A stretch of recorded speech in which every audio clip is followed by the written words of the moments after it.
Hola, muy buenos días a todos. Disculpen que soy un poco disfónica el día de hoy. Vamos entonces a continuar con la clase. Recordemos que hoy es nuestro último encuentro, hoy es nuestro último día.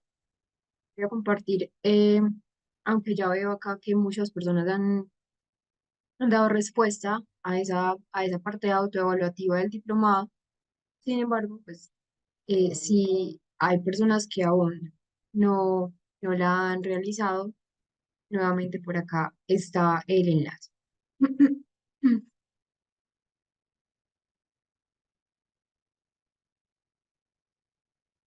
Molín, ¿a qué te refieres con que te faltó unas preguntas de la evaluación? Responderlas. No te preocupes, por acá te vuelvo a enviar el formulario. Ayer estábamos hablando principalmente de lo que son algunas pruebas a nivel neuropsicológico en esta parte más pediátrica. Entonces, tenemos la ENI, que es la evaluación neuropsicológica infantil, que mencionábamos un poco que tiene una duración aproximada de 3 horas, es muy larga, pero pues que no hay problema, que usualmente no se usa toda la aplicación. Es decir, nadie, creo que en la parte clínica, de pronto más en el ámbito investigativo, usará las 3 horas, porque algo que la evaluación neuropsicológica infantil es que nos permite evaluar, por ejemplo, subpruebas o solo un proceso neuropsicológico. Entonces es lo que hace de pronto que sea tan de primera elección.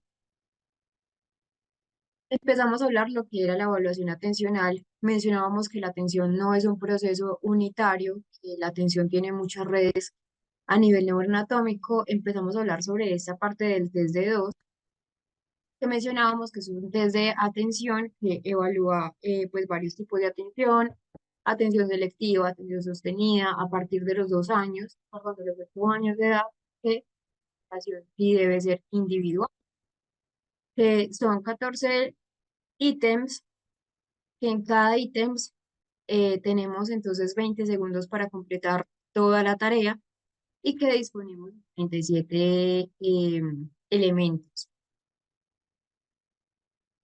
Empezamos a ver el test del STRUP de palabras y colores para evaluar esa capacidad inhibitoria, para evaluar también esa parte de la lista de congruencia, es más atencional, una lista de control, y luego tenemos la lista de incongruencia, donde pues la idea es mirar ese control inhibitorio y también esa parte atencional de la persona. Y vamos a mirar lo que es la evaluación de la memoria. Ayer mencionábamos un poco lo que era los tipos de memoria. Entonces recordemos que yo les había mencionado que pues tiene un desarrollo en la infancia que va siendo paulatino. Por eso a veces es tan difícil evaluar de pronto a los niños, porque no todas las redes atencionales se van a tener allí. Mm, Reina, no es obligatorio responderlo, pero sí, pues si quieren consolidar un poco más como esa parte pues como del aprendizaje, sí es más como un compromiso pues de cada uno. Eso ya va como en, no sé, como pues en la calidad pues del aprendizaje que quieran tener. Entonces, la evaluación de la memoria, recordemos que habíamos mencionado pues varios. Entonces, memoria sensorial, memoria de trabajo, memoria a largo plazo. Hablamos de la memoria explícita, de la memoria implícita. También hablábamos de cómo de la neuroanatomía de la memoria en niños, que pues es diferente. Eh, ¿A qué te refieres con se entregan los resultados?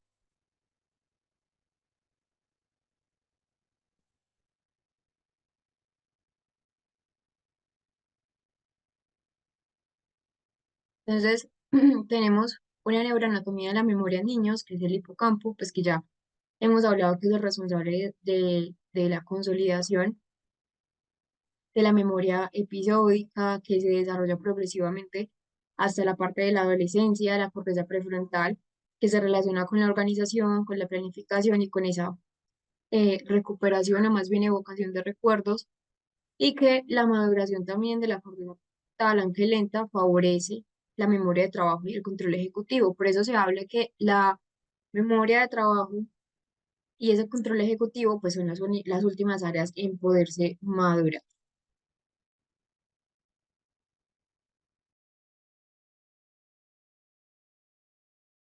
Learning in progress.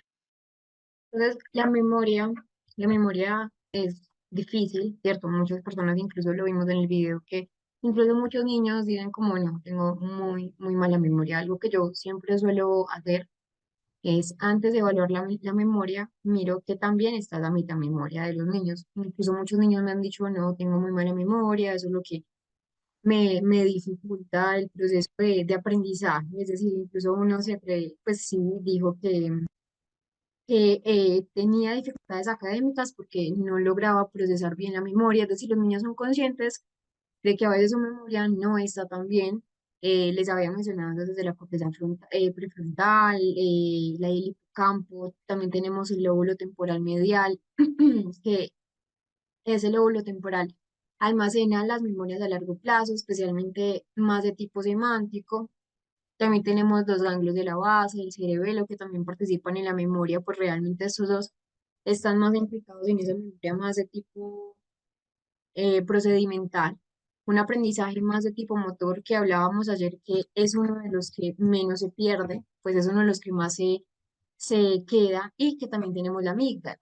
Pero la amígdala es una memoria más de tipo emocional, que nos facilita el almacenamiento de recuerdos con alta carga afectiva, olores, sensaciones, incluso la memoria de algunos sabores, y que pues realmente para evaluar la memoria tenemos varias pruebas. Algunas pruebas no están acá, por ejemplo la NEPSI, que también habíamos hablado de ella el día de ayer, pero la NEPSI la ponemos en la parte más global porque pues tiene varias baterías a nivel general. Entonces, ¿cuáles son los trastornos neuropsicológicos relacionados con la memoria en niños? Pues realmente hay varios trastornos que afectan ese desarrollo de la memoria a nivel infantil. Deme un segundo, conecto el computador.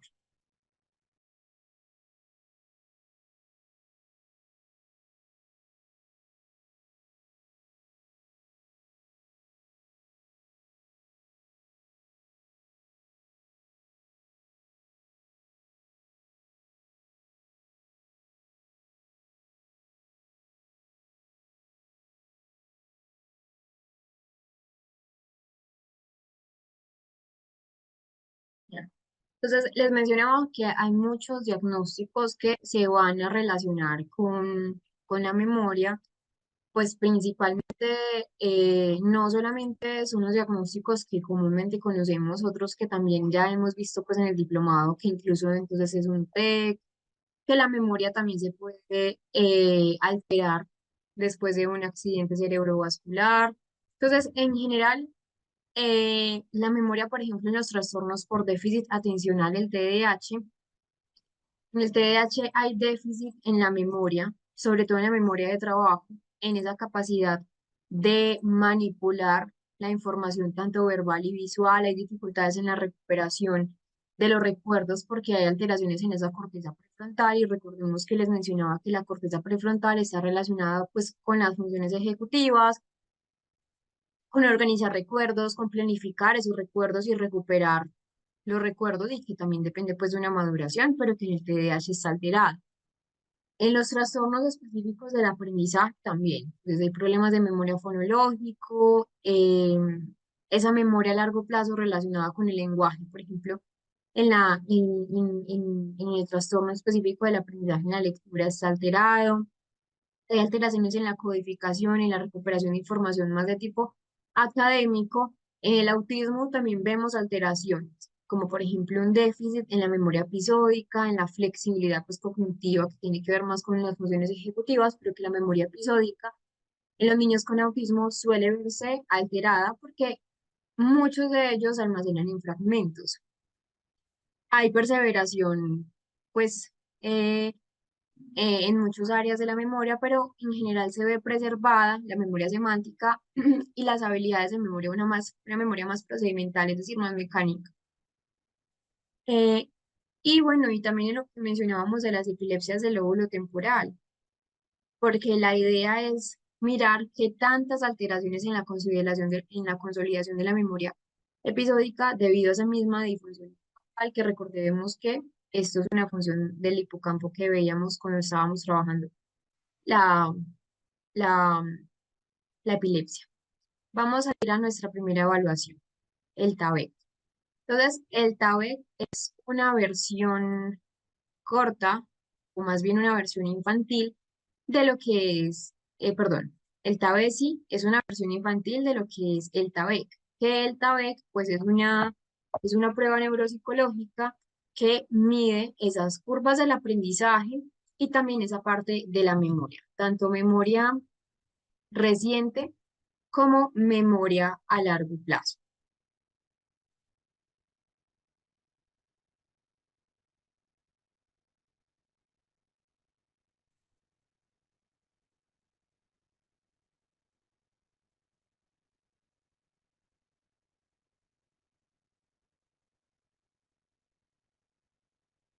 Ujú.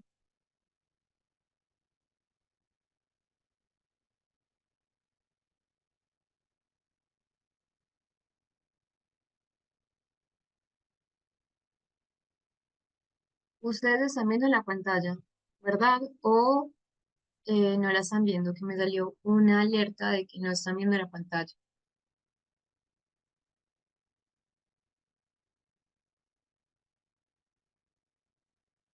Sí, sí, perfecto, muchas gracias. Entonces, en general, el TABESI es la versión, como les menciono, de lo que es el TABEC, evalúa esa capacidad de aprendizaje, la capacidad de memoria. Este TABESI va de los 3 a los 16 años y el TABEC, que es la versión ya adulta, va desde los 16 años hasta ya, pues, entrados en años. Acá es una aplicación individual. La duración es aproximada porque como te puedes demorar 35 o 40 minutos, se puede demorar un poco más. Obviamente de esa temporalidad, es decir, esa parte del tiempo donde también tenemos, por ejemplo, una, pues una consolidación de 20 minutos, donde en esos 20 minutos se aplican otras pruebas. La TABESI realmente es una prueba que está diseñada para evaluar ese funcionamiento más de tipo de memoria verbal, un aprendizaje más verbal en niños, en adolescentes. Es una adaptación realmente muy buena del TABEC, que ya sí es una versión pues del California, pues del aprendizaje de California y que permite analizar cómo los niños adquieren, cómo los niños almacenan, cómo los niños también recuperan información de tipo verbal. Hay unas características generales del TABESI, de la TABESI, y es que la edad de aplicación es amplia, pues realmente de los 3 a los 16 años se puede aplicar. Sin embargo, pues realmente se ha mostrado que los niños de pronto ya menores de 6 años no muestran tanta sensibilidad, entonces muchos neuropsicólogos y muchas investigaciones han podido mencionar que ya se aplica desde los 6 hasta los 16. La duración es breve, pues realmente esos 40 minutos que ustedes ven ahí en la diapositiva pues son tentativos. Es un formato fácil, es un formato donde pues es una lista de palabras que lo que debe hacer es que el niño lo recuerda, ya se las voy a mostrar. Este es el formato. Entonces acá están los 5 ensayos. Tú le lees estos ensayos, pues esta lista durante los 5 ensayos y que la idea es que a más ensayos, mayor recuerdo. Es un formato fácil, solo es de lista de palabras, pues es de tarea de papel y lápiz, pero solo para el evaluador, el niño solo tiene que recordar. Entonces acá hay diferentes condiciones, un recuerdo que es inmediato, un recuerdo que es diferido, un recuerdo que va a ir por claves y otro recuerdo que no es sin claves. Hay normas basadas en la población infantil, principalmente pues como es Complutense, entonces de la población infantil española, pero hay muchos baremos que ya se usan en contextos hispanohablantes, con precaución obviamente de la interpretación, eso sí es muy importante. El objetivo de la TABESI o el propósito principal de esta prueba es medir ese rendimiento de cómo está el niño en la memoria, cómo es esa parte, sobre todo de la memoria más episódica verbal, donde vemos esos patrones de, del proceso del aprendizaje, si está alterado, si no está alterado, si hay olvidos, si por ejemplo hay alteraciones específicas como en el caso de trastornos en el neurodesarrollo, como trastornos específicos del aprendizaje, si hay un daño cerebral adquirido, si hay condiciones, por ejemplo, médicas que afectan la, la memoria. La estructura de la prueba es fácil, se evalúa en varias etapas. Es muy similar a lo que podemos ver en el TABEC, pues el TABEC es bastante sencillo también. Ese sería el TABEC, que ya sería la versión adulta. Pero acá en la TABESI nosotros pues ya sabemos que la finalidad es evaluar la memoria, esa capacidad de aprendizaje más de tipo verbal. Y que de allí también sacamos una curva de aprendizaje. En la primera fase, que es la fase inicial, que sería esta es la fase inicial, entonces es un recuerdo de 5 ensayos. La idea es que acá se consolide el aprendizaje. Se presenta esa lista de palabras divididas en categorías semánticas. El niño debe recordar tantas palabras como le sea posible después de cada ensayo, que son en realidad pues 5 ensayos. Entonces, mira la capacidad de aprendizaje progresivo, que esa es la idea realmente. Se espera que en este primer ensayo el niño no tenga pues, de pronto tanta consolidación de información como lo haría en el cuarto o quinto ensayo. Se espera que esa curva de aprendizaje sea ascendente, no descendente, ni plana, ni fluctuante, como en muchos casos hemos podido observar.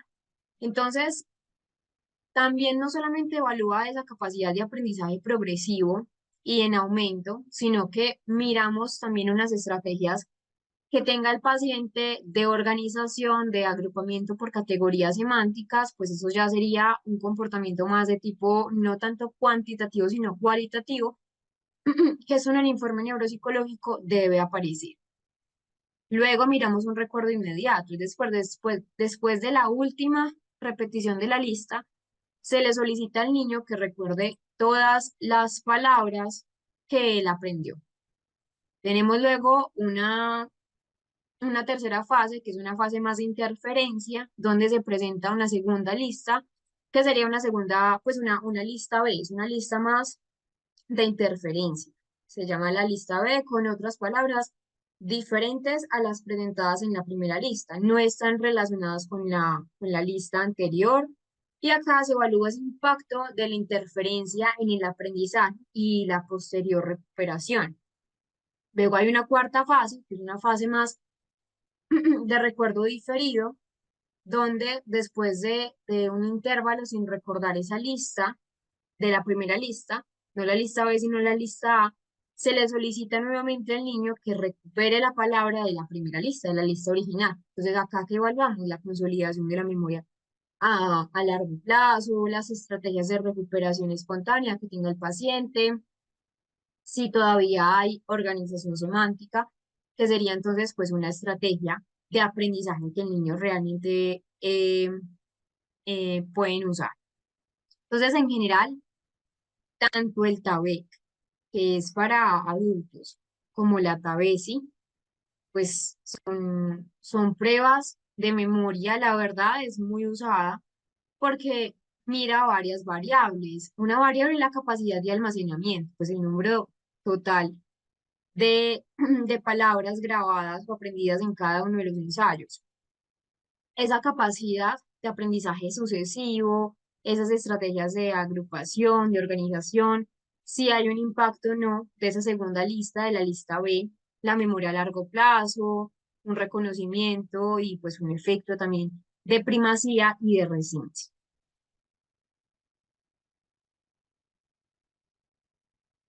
Y ahora nos vamos con la figura compleja de Rey.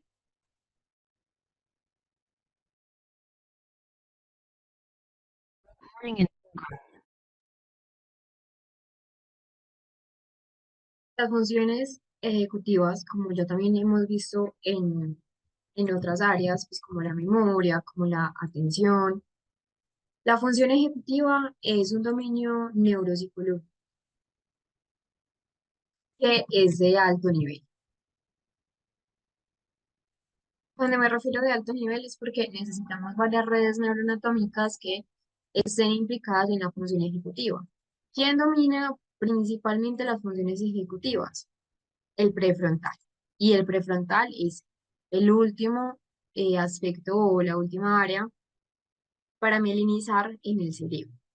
Entonces, cuando hablamos de un funcionamiento ejecutivo, debemos mencionar que no solamente no es una función, son varias habilidades cognitivas complejas de alto nivel que nos permiten, por ejemplo, autorregularnos, tener un control del comportamiento, poder resolver problemas en la vida cotidiana, pues son funciones más que esenciales en el procesamiento del aprendizaje, en la adaptación social. Si nosotros no regulamos nuestro comportamiento o no tenemos un control comportamental, pues la adaptación social va a ser un lío.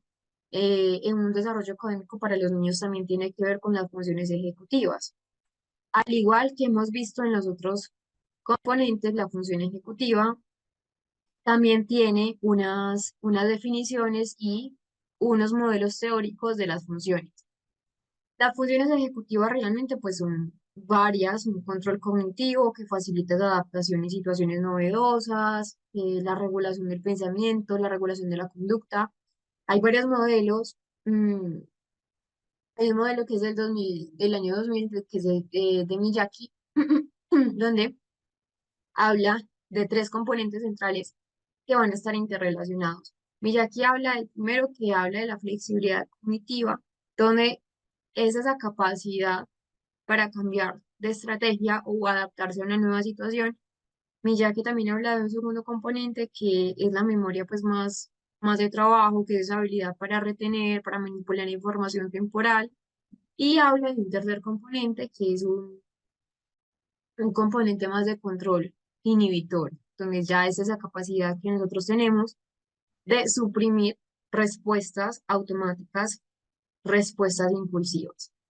Pero hay otro modelo, por ejemplo, que es el del Isaac, que también es muy conocido, donde él propone ya no tres componentes como Miyake, sino que propone cuatro componentes. El primer componente, él habla de una abolición. La abolición es como, pues para él es como la capacidad para establecer metas, para motivarse, un estado evolutivo.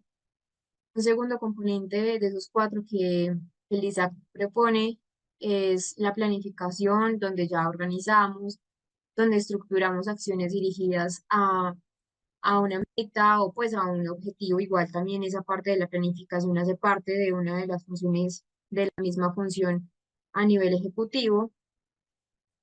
El primero, Miyake. Y el segundo que les estoy mencionando es del Isaac. Miyake lo propone en el 2000 y el Isaac en el 95, si no estoy errada. Mm, entonces, volición, planificación. Hay un tercer componente del Isaac que nos habla pues de una acción, pero más una acción dirigida como a las metas, a lo que nosotros queremos hacer, a lo que nosotros queremos realizar. Es decir, una implementación propia, porque igual es una acción dirigida a metas, estrategias que nosotros tenemos para poder lograr un propósito. Y la cuarta área o el cuarto componente que nos propone Isaac es una autorregulación, que ya es ahí donde nosotros nos supervisamos, tenemos un ajuste de nuestro comportamiento según la situación en particular. Entonces acá es donde debemos tener en cuenta que las funciones son funciones mentales superiores pues de alto dominio y que son varias. Vamos a dar entonces un video introductorio a lo que son las funciones ejecutivas para ya entrar al componente de las.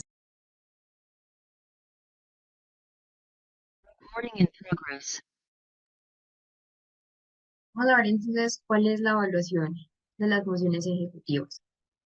Igual, como vimos en las otras pruebas, también hay edades específicas de aplicación.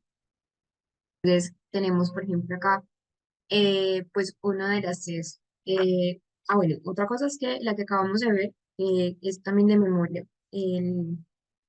La figura compleja de Rey se utiliza o se puede analizar varias cosas. Funciones ejecutivas, a ver cómo planea el niño la ejecución. También la memoria, como ya acabamos de ver con la figura compleja de Rey. La atención también se puede evaluar ahí, aunque pues no es una prueba diseñada específicamente para la capacidad atencional. Y las praxias en la figura compleja de Rey. Hablemos del test de emparejamiento de figuras, va de 6 a 12 años, la ENFEN, que va de 6 a 12, la BRIEF, que también incluso hay una para preescolar, que va de 5 a 18 años, y la BRIEF P, que esta es la que yo les mencionaba, que es una evaluación conductual de la función ejecutiva, versión infantil, de 2 a 5 años. Hablemos primero de la ENFEN.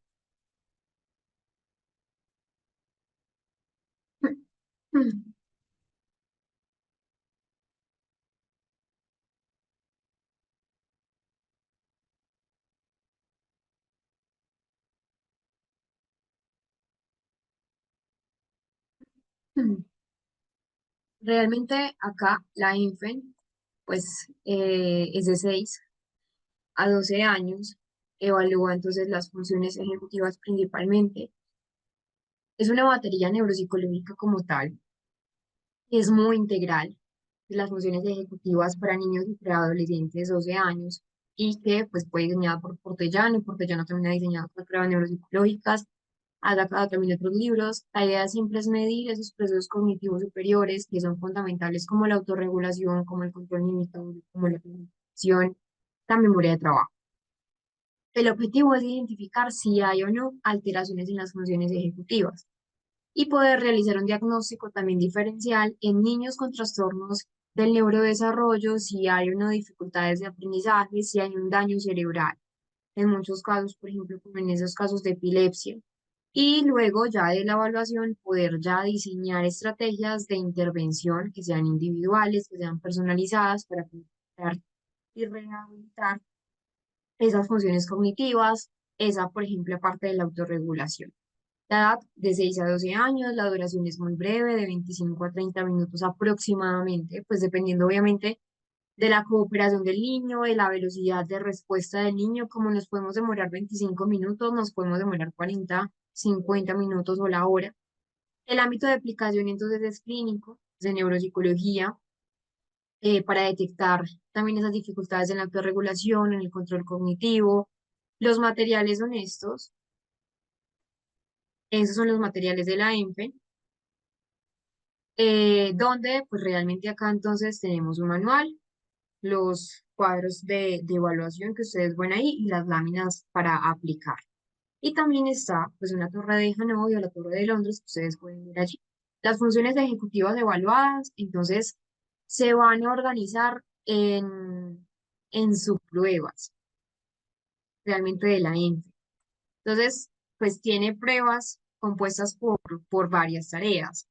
Lo primero es que miramos la flexibilidad con el TMT o pues la prueba de senderos, donde va pues pero versión infantil, donde evalúas la flexibilidad cognitiva, la capacidad del niño para alternar entre tareas, miras atención también sostenida, esa memoria de trabajo.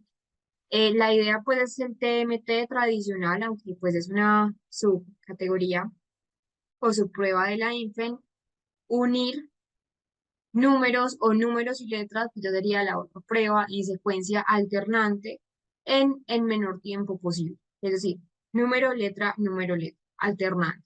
Los números en orden numérico, las letras en orden alfabético eh, normal. Importante preguntarle al niño o la niña si ya sabe el alfabeto, porque pues muchos realmente todavía no lo saben. Hay otro que son las anillas, donde mira esa planificación y la organización. Entonces, el niño es el que ustedes están viendo en la pantalla, las anillas, que también se llama pues como torre de Hanoi. Debe mover las anillas de una varilla a otra, siguiendo las reglas específicas para poder alcanzar una disposición final, pues dada con el menor número de movimientos posibles. Acá mira esa planificación y la capacidad de organización de los movimientos. Hay otro que es una adaptación de la prueba STRUB, que se llama colores y palabras. pues aunque muchos también prefieren la versión de la ENFEN porque hay baremos más específicos para la parte infantil, sigue evaluando el control inhibitorio, la atención selectiva, al pedir al niño que nombre los colores de las palabras y que ignore el contenido pues como verbal, o que lea las palabras ignorando el color de las letras. Hay otra prueba de esta ENFEN que es una memoria de letras y números. Acá mide esa memoria de trabajo. Entonces, la capacidad de la memoria operativa, de esa retención secuencial del niño, consiste en recordar y en reorganizar cadenas de números, pues números sucesivos y letras presentadas oralmente. Es muy tradicional como en los que podemos ver en esa parte de la WIS.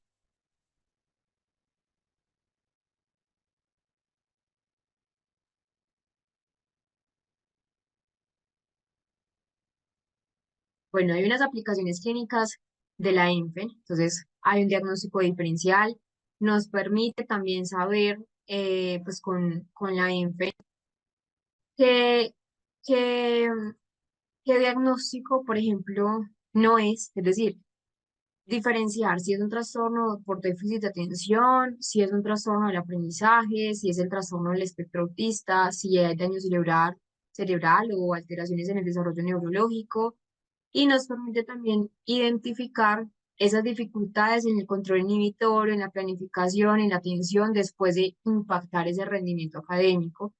Y también tener un seguimiento, un monitoreo de los avances y esas intervenciones neuropsicológicas dirigidas a mejorar las funciones ejecutivas. Hay una ventaja de la ENFEN que pues realmente son ventajas muy grandes porque principalmente entonces es una evaluación que es una evaluación muy integral.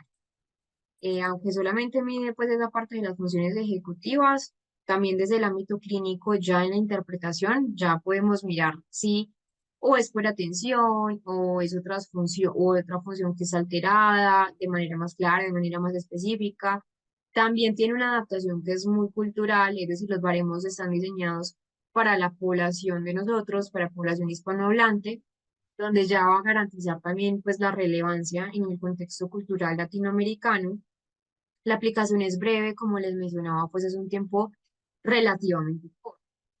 Esto igual todo depende de la colaboración de los niños, pues 25 a 30 minutos es muy corta la aplicación y pues que de todas maneras también hay otros factores que pueden influir. Entonces, por ejemplo, la ansiedad, la fatiga, la motivación, el entorno que puede afectar también ese rendimiento, las variables que mencionábamos entonces antes, pues la interpretación profesional también es importante, es decir, requiere ser aplicada e interpretada pues, por un profesional en neuropsicología clínica pediátrica. En conclusión, la ENFEN es una herramienta muy valiosa para poder evaluar esas funciones ejecutivas en niños, porque nos permite identificar esas fortalezas, esas áreas de debilidad clave para el desarrollo cognitivo, para el desarrollo obviamente pues académico y que la aplicación pues adecuada va a facilitar que el niño tenga una detección temprana de esas mismas dificultades por las que consulta y bueno, eso es como la info. Vamos a hacer entonces un taller.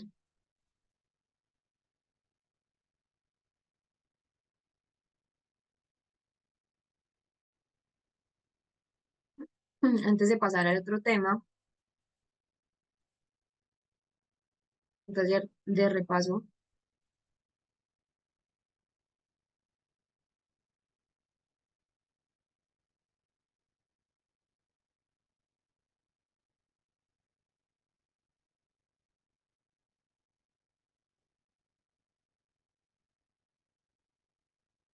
Vamos a hacer este taller. Entonces, la idea es que ustedes antes, incluso de que salgamos al descanso para que podamos terminar em, la, pues el taller que les envié, tengamos 7 minutos para terminar esta parte. Entonces, el objetivo del taller es evaluar y reforzar esos conocimientos sobre neuroanatomía funcional, su relación con la evaluación neuropsicológica infantil. que ya los hemos dado, digamos, en varios contextos y en varias temáticas. Entonces, vamos a realizar el taller durante 7 minutos y volveremos para la próxima parte, donde es importante tener ese conocimiento neuroanatómico allí. Bueno, si no lograron terminar el taller que les acabo de presentar en la pantalla, recuerden que están en el material opcional. Em, el taller tiene nombre entonces de taller de estudio, neuropsicología clínica pediátrica a nivel general, que les va a servir bastante pues, para ese módulo número 5 si de pronto no lo han hecho, y para los que ya hicieron, pues también es un repaso. Vamos a hablar entonces de otro tema, donde es el cerebro en la escuela,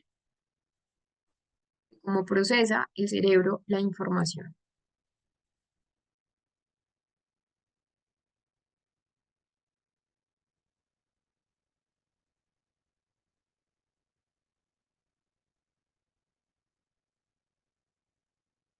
Entonces, antes de entrar a conocer cómo es el aprendizaje, cómo son pues el aprendizaje de un buen lector, de los buenos lectores, vamos entonces a entender lo global, lo que es el cerebro en la escuela, el cerebro en el colegio. Entonces, acá, en este tema nos vamos a centrar en cómo los docentes pueden integrar esos avances de lo que es la neurociencia, específicamente en esos campos de las neuroimágenes, que nos ha permitido también saber cómo es ese funcionamiento a nivel cerebral en la práctica educativa.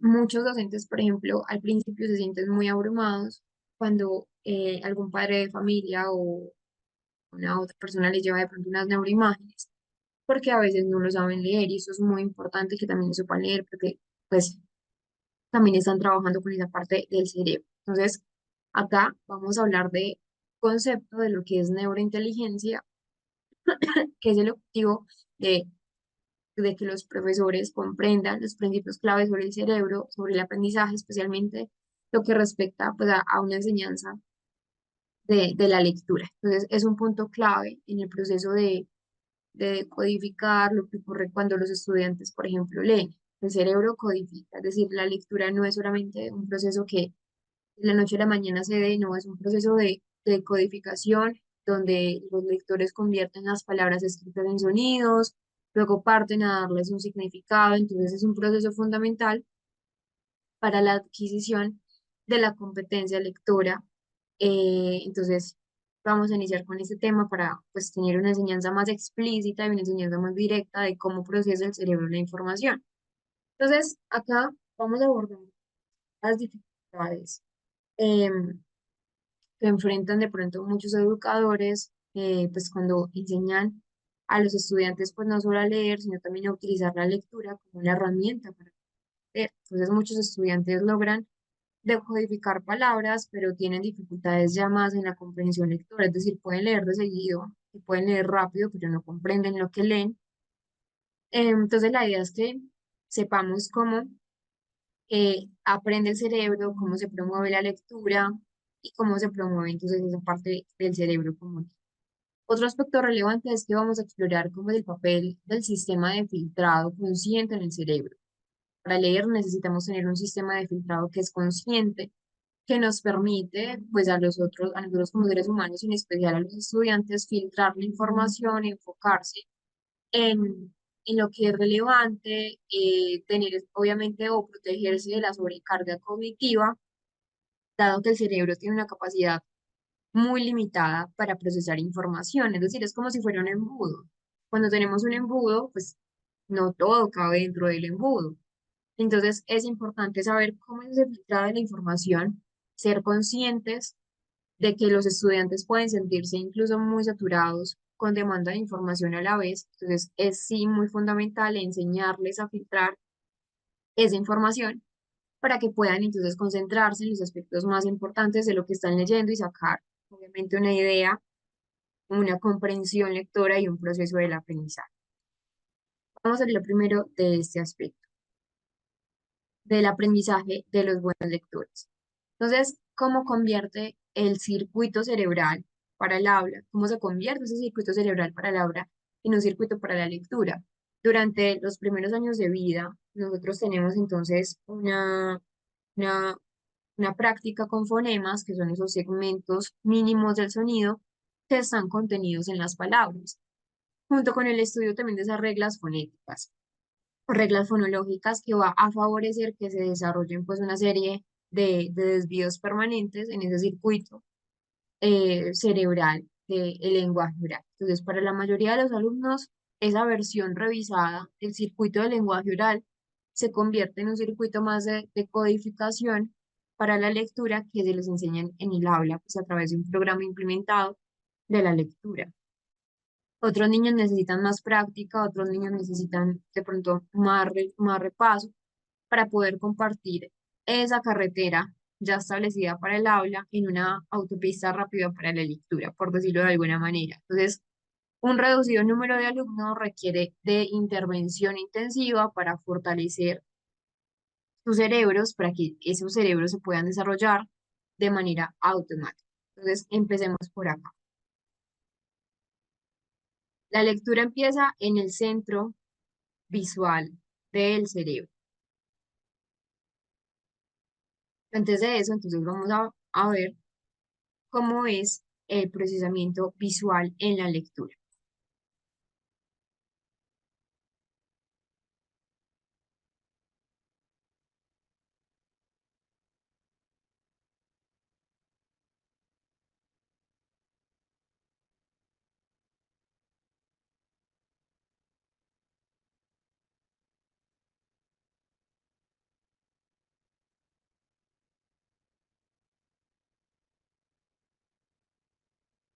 Les voy a compartir el enlace y cuando lo terminen de observar, me lo hacen saber. Entonces, este es el proceso de la lectura. Siempre la lectura va a iniciar en ese centro visual del cerebro. Entonces, para hablar, las neuronas generan un circuito que va desde los oídos, pasando por los lóbulos temporales, por los lóbulos frontales, que también implica un área de asociación visual para brindar una serie de imágenes del tema del que estamos tratando. Entonces, de todos modos, la lectura empieza en el centro visual, mientras se reciben, se registran, se redirigen las imágenes para la identificación. Entonces, la activación se da en esos lóbulos temporales, parietales y frontales, pero ese input inicial se origina en los ojos, no en los oídos. Entonces, un lector debe ser capaz de vincular esos símbolos escritos con símbolos, perdón, con sonidos y poder combinar los sonidos para formar las palabras. Una vez que ya se determina que los sonidos son palabras, el lector ya intenta confirmar que las palabras tengan un sentido, que las pueda transmitir, que le pueda dar entonces pues un significado, es decir, una vinculación símbolo-sonido. Entonces, acá tenemos esta estructura que es el silencio, pues el circuito silencioso de la lectura. Vamos a entrar entonces a nuestro descanso y volveremos entonces a explicarlo después de nuestro receso.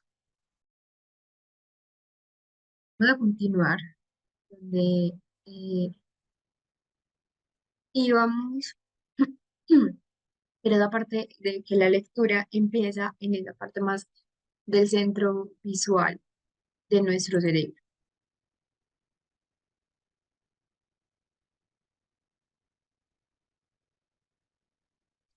Entonces, esa parte ya la explicamos y que pues realmente tenemos una circunvolución angular, el giro angular, que es esta parte que está acá, es un área de intersección entre el parietal, el temporal y el occipital. Acá es el circuito silencioso, es que se relaciona con las letras, con los sonidos. En esta parte principalmente es la lectura que se desarrolla a través de la lectura silenciosa en el área de circunvolución angular. Entonces, la circunvolución angular tiene un papel fundamental en la lectura. Es una parte del cerebro que conecta los sistemas de reconocimiento visual de palabras, el procesamiento del lenguaje, está ubicado entonces donde Hay una parte de intersección entre el occipital, el parietal y el temporal y que juega un papel clave en convertir las letras en lo que son, pues, las letras en sonidos. Entonces, este proceso comienza en la etapa preescolar, cuando los niños juegan con los sonidos del lenguaje, con actividades como el canto, escuchar canciones, jugar con palabras. Ayuda también a los niños a reconocer los sonidos antes de asociarlos con letras y que a medida que los niños van creciendo, van desarrollando también esa capacidad de vincular las letras con los sonidos mediante, pues, también esta circunvolución angular. Realmente la circunvolución angular es más que fundamental en el proceso, pues, de aprendizaje. Esta circunvolución lo que les permite a los niños es decodificar palabras, avanzar en la lectura, es un proceso que se convierte ya en la habilidad para ser lector. Resulta que en el deletreo eh, y en esa lectura y en esa caligrafía es importante mencionar que pues la relación entre el deletreo y la escritura y la lectura, pues no solo el deletreo no solo está vinculado a la escritura correcta de palabras, sino también a la comprensión lectora. De hecho, pues varios investigadores han podido destacar que enseñar explícitamente las reglas del deletreo va a ayudar a los niños a que ellos logren asociar sonidos con las letras, pues lo cual va a mejorar tanto la escritura de los niños como también esa capacidad para comprender lo que ellos están leyendo. Entonces, la enseñanza del deletreo debe ir más allá de la memorización de pronto repetitiva, de la sola sucesión pues de memoria. No es solamente entonces dar un deletreo de lo que es la palabra casa, ¿cierto? Sino que tiene que ir más allá, es decir, una conciencia de lo que es la palabra casa. Entonces, en lugar de depender únicamente de esa memoria más de tipo visual que hay en el deletreo, se debe usar un enfoque de enseñanza a los niños para que ellos logren relacionar, hacer un vínculo entre sonido y el símbolo para poder entender la palabra, para poder comprender también el significado de lo que están deletreando. Entonces, algunas palabras irregulares sí deben memorizarse de manera visual. La mayoría puede aprenderse mediante reglas fonéticas y patrones ortográficos.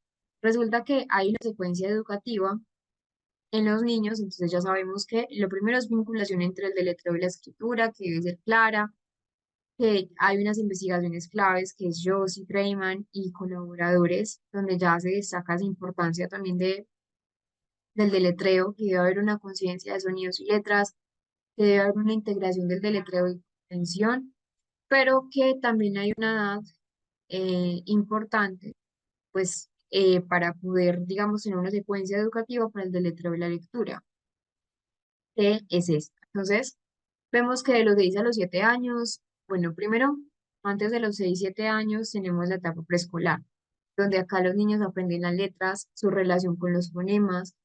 Ya de los 6 7 años, ya los niños conocen sonidos, consonantes vocales, patrones ortográficos que son comunes. A los 7 8 años ya el niño va a poder aprender patrones complejos, terminaciones de palabras. Obviamente hay algunas excepciones. De los 9 a los 10 años aproximadamente ya hay un vocabulario mucho más amplio, ya hay una introducción a los prefijos, a los sufijos, a las raíces latinas. De los 10 a los 12 años hay ya un estudio de prefijos, sufijos, ya no solamente raíces latinas, sino raíces griegas, y que pues la idea es que ese desarrollo de la lectura eh, sea paulatino. La lectura tiene que ver muchísimo con esa parte también del lenguaje. Vemos muchos niños entonces que, por ejemplo, hablan exactamente perdón, escriben exactamente como hablan, entonces ahí es donde debe hacer una síntesis del cerebro lector.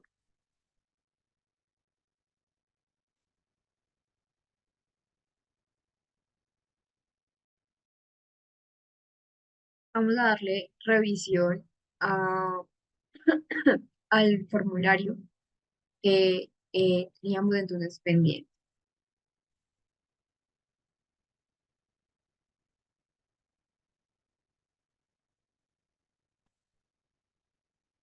Entonces, acá tenemos el formulario. La idea es entonces que miremos cada una de las respuestas, obviamente pues no de ustedes, no se preocupen, sino mirar pues las respuestas que eran correctas y ya ustedes lo pueden relacionar con cada una de sus puntuaciones. Aunque al terminar, por ejemplo, el cuestionario, cuando ustedes lo terminan de realizar, les sale que fueron correctas o cuáles fueran incorrectas. Sí, ya te voy a pasar nuevamente el formulario.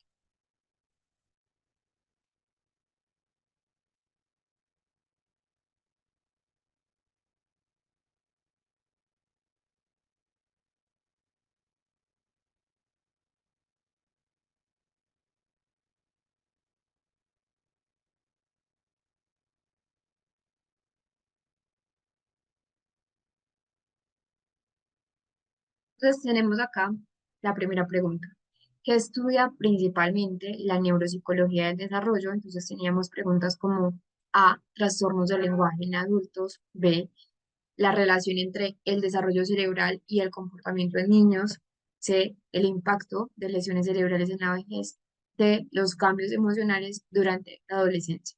Entonces la respuesta que más se ajustaba era la B, la relación entre el desarrollo cerebral y el comportamiento de los niños.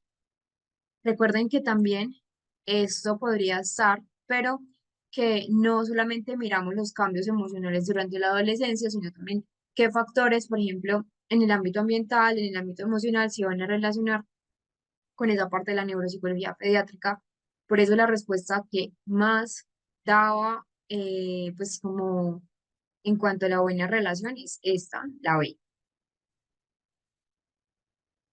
¿Qué concepto es fundamental en la neuropsicología del desarrollo? Entonces recordamos lo que es la plasticidad cerebral, que la plasticidad cerebral pues era algo que mencionábamos un poco, y es que durante nuestro proceso de neurodesarrollo nosotros tenemos plasticidad cerebral, que también ampliábamos un poco este concepto, que de hecho pues era una pregunta que ustedes hicieron, pues que uno de ustedes hizo sobre si, por ejemplo, en la adultez había plasticidad cerebral. Sí, obviamente en menor medida, pues la plasticidad cerebral es la capacidad de ese sistema nervioso para modificar la estructura, para tener una función en respuesta a la experiencia, al aprendizaje, a mirar ese daño o los cambios que hay en el entorno. Entonces, digamos que es una propiedad neurobiológica para el desarrollo, para la recuperación después de una lesión, una adaptación cognitiva. Si no tuviésemos plasticidad cerebral, no podríamos adaptarnos a nivel cognitivo. Nos permite también adaptar nuestro comportamiento a lo largo de nuestra vida. Y que de hecho, pues, que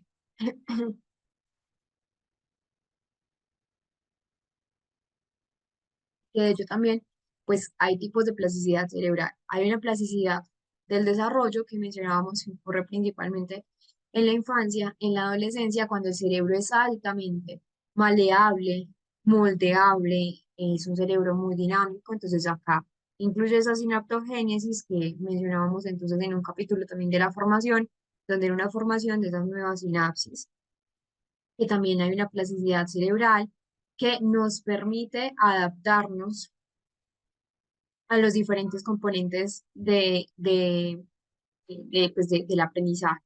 Algo importante en la plasticidad del neurodesarrollo es que no solo está la sinaptogénesis de la que ya hemos venido hablando, sino que también está la poda sináptica, que es esa eliminación de conexiones innecesarias, que lo mencionábamos entonces, que es diferente a una, pues que era la apoptosis, que es diferente, por ejemplo, a una muerte necrótica de las neuronas.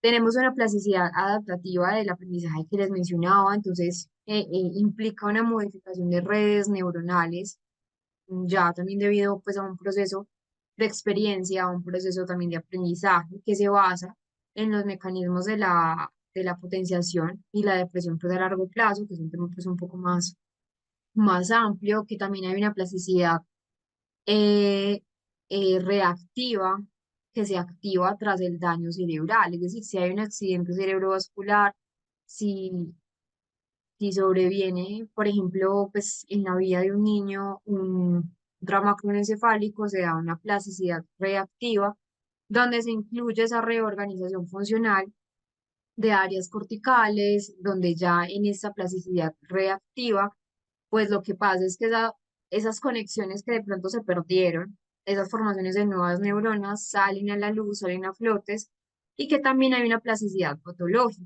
que muy pocas veces se habla de una plasticidad patológica. ¿Qué es una plasticidad patológica en cuanto a la plasticidad cerebral?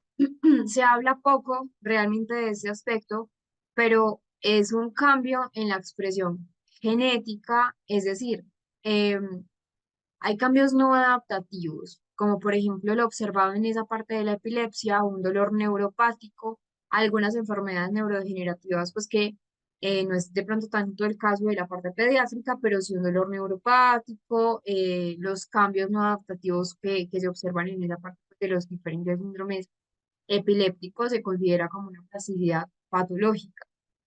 Y mencionábamos también sobre esos mecanismos neurobiológicos de la plasticidad, que está la neurogénesis, que es esa generación de nuevas neuronas, principalmente hipocampal y en el bulbo olfatorio.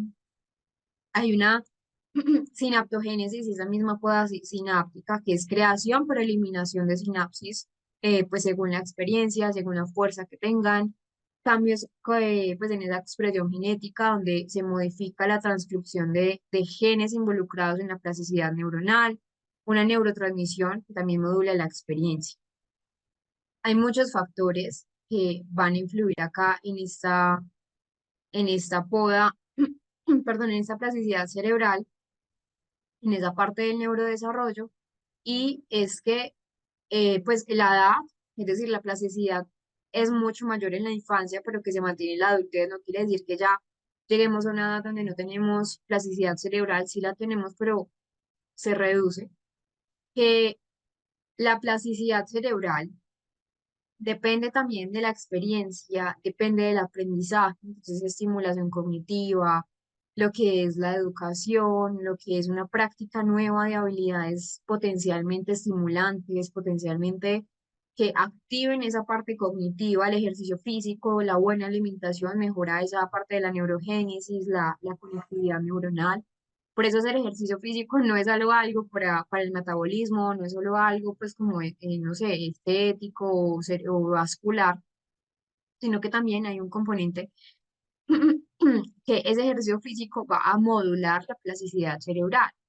Pero también hay otros factores como el estrés o factores emocionales. El estrés crónico va a inhibir esa plasticidad, mientras que pues si es un ambiente enriquecido, si es un ambiente de pronto que favorece a la persona, va a mejorar esa plasticidad.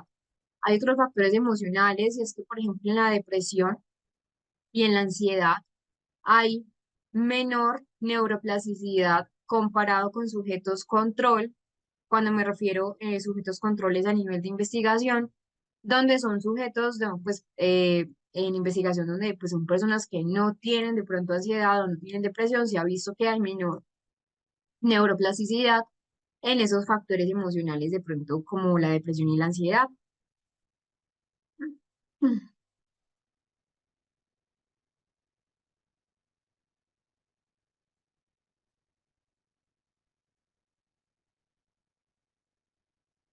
Entonces, la pregunta era, ¿qué enfoque caracteriza a la neuropsicología del desarrollo? Entonces, una perspectiva evolutiva de esas funciones a nivel mental superior, pues esas funciones a nivel cognitivo, que es importante. Entonces, igual, nuevamente, en esa parte de la perspectiva de la neuropsicología clínica pediátrica, la edad es un factor importante, es decir, desde la neuropsicología evolutiva, desde la neuropsicología clínica pediátrica, las funciones cognitivas han surgido y se han refinado a lo largo pues también de la evolución, teniendo en cuenta pues que hay mecanismos adaptativos que han permitido una supervivencia, el éxito también de la especie, de nosotros como especie humana.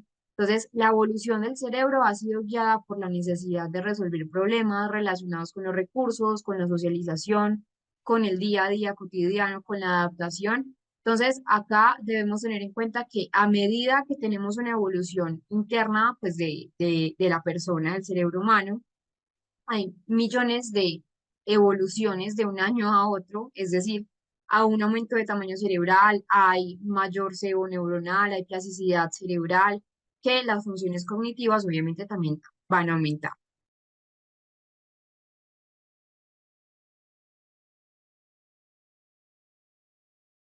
Entonces, es importante, pues igual recalcar que la plasticidad cerebral es importante también acá, que esa perspectiva evolutiva de las funciones cognitivas depende pues de ese aumento del tamaño, es decir, esa proliferación neuronal, la expansión del neocórtex, esa parte del crecimiento del razonamiento abstracto, del lenguaje, que hay mayor conectividad neuronal cuando evoluciona el niño en esas redes más complejas del neurodesarrollo, donde se optimiza la integración de la información, donde hay pues una regulación mucho mejor de esa parte del comportamiento.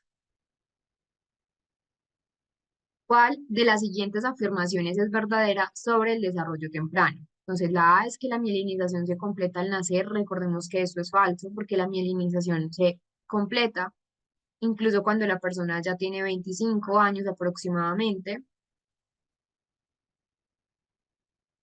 La poda sináptica optimiza conexiones neuronales durante la infancia, que eso fue también lo que acabamos de explicar. Esa es la respuesta correcta.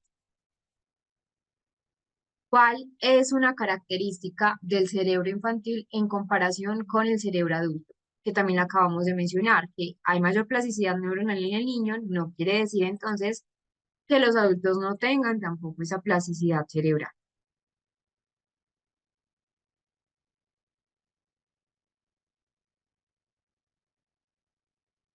¿Qué factor ambiental tiene mayor influencia en el desarrollo cerebral temprano? Entonces, nivel de actividad física, obviamente, claro que también en los niños, pues una actividad física acorde a cada edad, que también es un factor ambiental, pero no es el de mayor influencia en el cerebro temprano, una interacción con tecnología avanzada, no, al contrario. Exposición a estímulos enriquecidos, sí, entonces cuando me refiero a estímulos enriquecidos, es un estímulo familiar, un estímulo social, con pares, un estímulo también a nivel de la educación. Y la restricción de experiencias sociales hace todo lo contrario en en ese desarrollo temprano. ¿Qué función es típicamente asociada con el hemisferio izquierdo? Entonces el lenguaje y las habilidades más de tipo verbal, que eso tanto en el TED, tanto en la epilepsia lo hablábamos. ¿En qué etapa del desarrollo se evidencia más claramente la lateralización cerebral? Entonces mencionábamos que durante los primeros años de vida. ¿Qué fenómeno explica la preferencia manual en los niños? El fenómeno que lo explica es la lateralización hemisférica.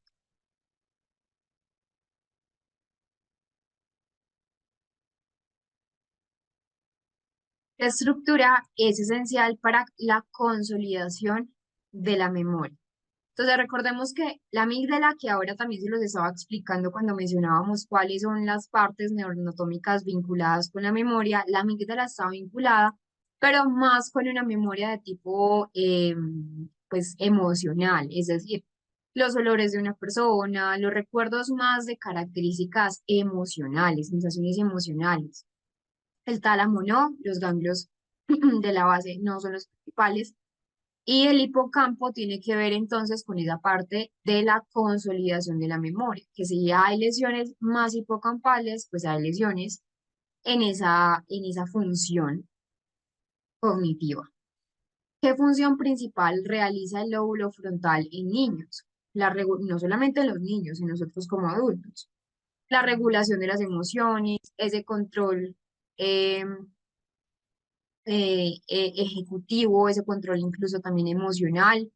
Por eso se explica que los niños, por ejemplo, pues en etapas tan tempranas no tengan un control emocional porque todavía esa conexión del frontal con el sistema límbico no está todavía consolidada y no hay un control inhibitorio, que ese control inhibitorio se va adquiriendo a medida que el niño avanza en su proceso de neurodesarrollo. Realmente, pues la función principal del lóbulo frontal es una de las regiones más importantes del cerebro en pues en ese desarrollo pediátrico, porque es que el sistema o el lóbulo frontal, específicamente el prefrontal, es quien regula lo que ya hemos hablado, las funciones ejecutivas, funciones cognitivas de alto nivel, el control motor también está en el frontal, el comportamiento social.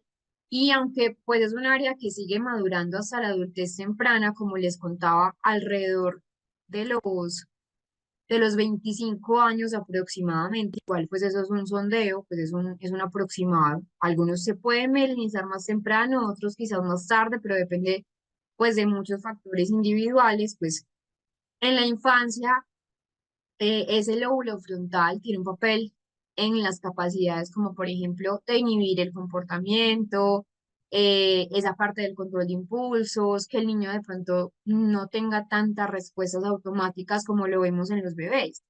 Si comparamos, por ejemplo, pues un niño de 2 años, no, un niño de 1 año, a un niño de 5 años, el control de impulsos ya debería cambiar, debería ser sumamente diferente.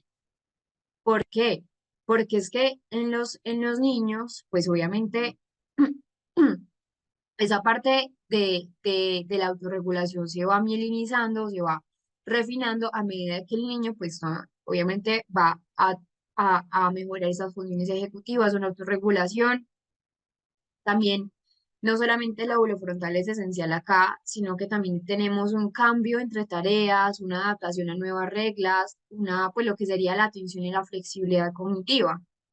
Si comparamos un niño de 3 años a un niño de 6 7 años, va a haber mejor control entre cambio de tareas, una mejor adaptación, va a tener también mayor capacidad de anticipar, de secuenciar, de estructurar sus propias acciones. Ejemplo, pues un niño de 5 años aprende a esperar su turno en un juego, lo que indica ya un desarrollo del control inhibitorio, mientras que un niño de 3 años puede que no, puede que quiera las cosas inmediatamente. Entonces, esa inmediatez, ese querer las cosas ya, ese de pronto esperar el turno para hacer las cosas, ya hay obviamente una flexibilidad cognitiva, una inhibición comportamental, pues un control inhibitorio que ya demuestra que el niño está mejorando sus funciones. Entonces, acá sí el lóbulo frontal es sumamente indispensable en esa parte infantil, también en la regulación emocional y del comportamiento. Entonces, permite que los niños gestionen las emociones, puedan tener una tolerancia mejor a la frustración, también que controlen esa agresividad y que está relacionado con el desarrollo de la empatía, con la comprensión de esas normas más de tipo mm,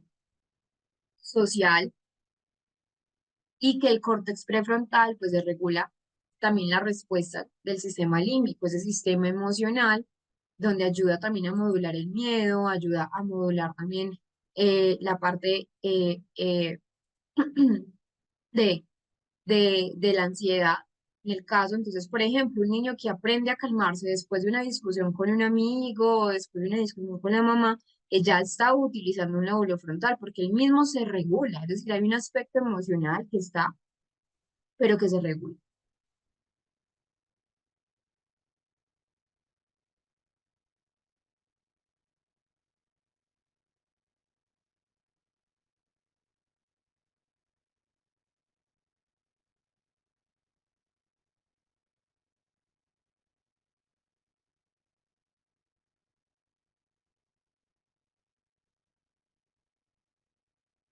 Ujú. Sí, sí, Reina. Mm, no todas las personas que tienen crisis epiléptica, pues especialmente esa parte de las crisis de ausencia que tú mencionas, tienen pues dificultades a nivel cognitivo. De hecho, pues muchos niños que no son tratados a tiempo sí pueden tener cierto o una alteración, pero cuando no son tratados a tiempo. Pero, por ejemplo, las afectaciones a nivel de tipo emocional son grandes. Es decir, no es solamente, y por eso yo les mencionaba que desde la neuropsicología no solo son los aspectos a nivel cognitivo, no podemos centrarnos solamente en cómo está la cognición, sino también cómo está ese factor emocional, cómo afecta a la familia también. Es decir, al ser seres humanos, somos seres sociales, somos seres cognitivos, somos seres emocionales y que de hecho, por ejemplo, muchos niños y bueno, y que también conozco pues un caso que tuvimos pues hace tiempo en el lugar donde yo trabajo. Eh, Era un chico, pues tenía 10 años y tenía epilepsia. Tenía pues un tipo de epilepsia, tenía epilepsia pues del lóbulo temporal, empezó a tener dificultades, él sí tuvo dificultades académicas, pero porque tenía una lesión específicamente en el temporal, entonces le costaba mucho memorizar, pero secundario pues a la epilepsia. Y me acuerdo que la familia nos contaba que él ni siquiera, digamos, hablaba de las dificultades académicas que él tenía, pues secundarias obviamente a esa parte del daño hipocampal, sino que él hablaba más de la parte emocional. Era un niño que, pues a pesar de pronto ya estar entrando a esa parte de la preadolescencia, él mencionaba que sus amigos, pues o las personas del colegio, obviamente no entendían esa dificultad y sí, el aspecto emocional es fundamental. Realmente, por eso las intervenciones deben ser multidisciplinarias, multidisciplinarias. Y que el aspecto emocional juega un papel sumamente importante en la cognición. Es decir, por ejemplo, ya en los adultos, donde se ha podido ver pues como más estudios a nivel clínico, en la depresión hay un factor y es que la memoria se afecta, la atención se afecta en la depresión y no necesariamente hay una lesión pues como tal orgánica, ¿sí? Estructural, sino que es más bien un aspecto emocional.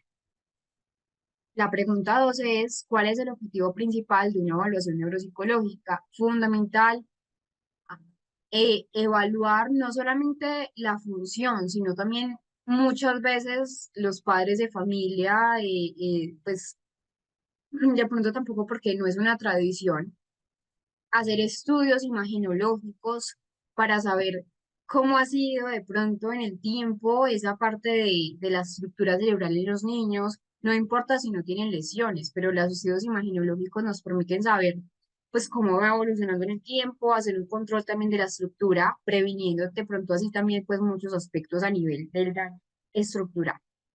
Entonces, identificar patrones de desarrollo cognitivo y conductual que no estén siendo funcionales acorde a la edad del paciente. ¿Qué, qué elemento es fundamental en una intervención neuropsicológica infantil? Entonces, nunca podemos desvincular el análisis de factores ambientales y familiares. Es muy similar a lo que estábamos mencionando hace un segundo, que realmente, por ejemplo, hay niños que no tienen lesiones cerebrales o que después de un TEC leve no tienen secuelas eh, cognitivas, pero las secuelas, por ejemplo, pues emocionales son bastante fuertes y también es un impacto, entonces es algo que desde temprana edad se debe trabajar. ¿Qué beneficio tiene las intervenciones tempranas en neuropsicología infantil? Entonces, cuando hablo de intervenciones es la parte de la rehabilitación. Entonces, mejoran esa plasticidad cerebral y la trayectoria de, del cerebro, es decir, cómo está el cerebro, cómo está el niño en cuanto es de neurodesarrollo. eh, pues al fin y al cabo es uno de los beneficios, uno de los muchos beneficios. Otro beneficio es que pues también es un aprovechamiento de esa plasticidad cerebral. Es decir, sabemos que el niño tiene un cerebro que es moldeable, maleable. Entonces, en esos primeros años de vida, el cerebro tiene mayor capacidad para crear nuevas conexiones. Entonces, al más temprano se haga estimulación cognitiva, rehabilitación neuropsicológica, pues mejores conexiones neuronales, mejor reorganización ante esos déficits. Cuando hay una intervención que es oportuna, puede prevenir, por ejemplo, pues la consolidación de patrones ineficaces, fomentar estrategias adaptativas en el niño. Por ejemplo, un niño con dificultades en la memoria de trabajo va a beneficiarse de entrenamientos cognitivos que le vayan a fortalecer esas redes neuronales alternativas. Y que también hay prevención de dificultades académicas y sociales, es decir, los déficits neurocognitivos no tratados no trabajados a tiempo pueden derivar en problemas del aprendizaje, un bajo rendimiento, una baja autoestima también, cuando el niño se enfrenta de pronto pues, a los retos más de tipo social. ¿Qué aspecto debe incluir una evaluación neuropsicológica integral? Entonces, la observación conductual, las pruebas estandarizadas. Acá también es importante mencionar que no solo son las pruebas, no solo son pues los baremos, lo cuantitativo, sino lo cualitativo, es decir, muchos niños y que me ha pasado, también es importante no patologizar todo. Me ha pasado que a consulta neuropsicológica eh, les voy a contar un caso puntual. Hubo una paciente de 5 añitos que llegó a consulta. Principalmente el motivo de consulta era que la niña tenía un comportamiento, pues sí, que era impulsivo, la niña era agresiva en el colegio, la niña era agresiva incluso con sus docentes, eh, con sus padres de familia, la niña no seguía normas. De entrada, inmediatamente uno sospecha de entrada, ¿cierto? Con las hipótesis que obviamente me estaba diciendo la mamá. De entrada, una sospecha, un trastorno oposicionista desafiante, pues un negativista desafiante, pero realmente, y que también mencionaban que tenía dificultades atencionales y en el control de impulsos. Cuando ya se hizo toda la evaluación, con apoyo de psicóloga, con apoyo de neuropsicóloga, que pues la tuve yo, y otras intervenciones, incluso también en trabajo social, nos dimos cuenta que la niña tenía 5 años. Tenía unos comportamientos que eran comportamientos aprendidos de su papá y de su mamá, que eran personas violentas, que peleaban en frente de la niña.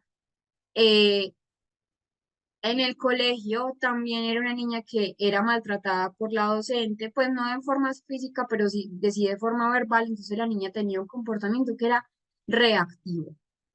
Entonces, ¿cómo le voy a dar yo un diagnóstico, primero de todo, a una niña donde se influyen las pautas de crianza? Es decir, las pautas de crianza de ese carácter ambiental y emocional es fundamental. No se le puede dar un diagnóstico cuando hay una variable, y en este caso es, y conmigo nunca fue desafiante, con la trabajadora social tampoco fue desafiante, con la psicóloga nunca fue desafiante, y un TOT es en varios ámbitos, es decir, cumplía el ámbito de la casa y el colegio.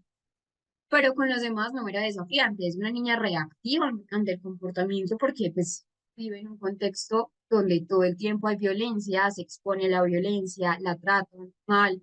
Entonces es importante que no siempre en neuropsicología hay una patología, es muy importante saber que sí y que no, ¿cierto? Porque he visto muchos diagnósticos de niños incluso de 4 años con TDAH. Y yo me pregunto, pero si a los 4 años todavía no hay redes atencionales consolidadas, el tiempo ideal es 6, 7, 8, 9 años, donde hay otras redes neuroanatómicas que ya están consolidadas, ya están maduras. Entonces, mi invitación siempre es a que sepamos diferenciar lo que sí es una patología, lo que sí es una alteración y lo que realmente viene de un aspecto emocional o de un aspecto más de tipo ambiental.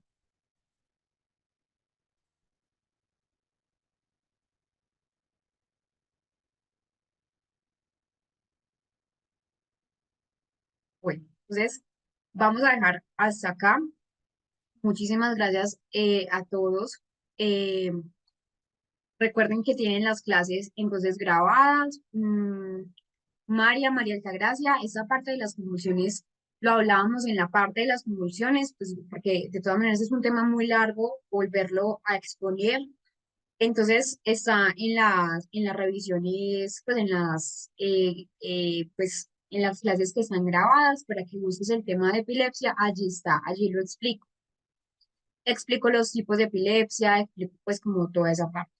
Muchísimas gracias, espero volverlos a ver entonces en nuestro próximo diplomado. Saben que tienen las clases grabadas, que pueden volver a verlas. Si en algún momento de pronto hubo un tema muy rápido, hay temas muy álgidos, es decir, hay temas que son difíciles. Realmente la neuropsicología pues es de mucha memoria, de leer bastante. Igual tienen allí también los trabajos, pues el material opcional, unos libros que también les dejo allí para que puedan seguir consolidando ese proceso.